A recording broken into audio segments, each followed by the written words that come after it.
ici, nous sommes en plein cœur du Second Empire. C'est une rue Alquier qui possède toute la rangée des cottages à l'anglaise. Nous sommes dans Londres du 19e siècle.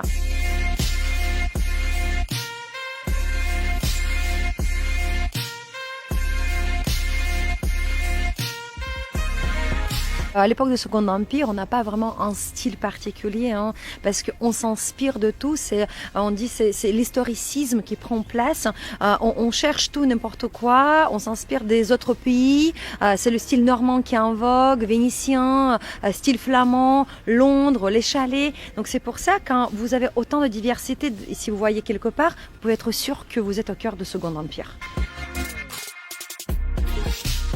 Il y a des critères qui sont spécifiques dans toutes les villes d'eau qui ont été choisies. Il faut absolument avoir, par exemple, les halls de sources ou quelque chose qui accueille les sources, la galerie promenoir ou les arcades, le casino, le théâtre. Il regarde aussi l'aspect de paysage également. Donc, il y a beaucoup de petits critères qui font tout, en fait. Et effectivement, quand on regarde la façade, il est dans ce style surprenant, style mauresque, comme on dit. Pourquoi on choisit ce style? Parce que au début du XXe, on rêve de voyage, on rêve d'exotisme. C'est très frappant, c'est quelque chose de sensuel. Voilà, ça nous ouvre les frontières. Mais également, il y a des codes de l'architecture. Tout ce qui est oriental, souvent, est lié au hammam, donc égale les thermes. Voilà. L'Opéra de Vichy a été construit début de construction 1901 et fini avec le décor 1903. La façade est très classique, mais l'intérieur c'est art nouveau.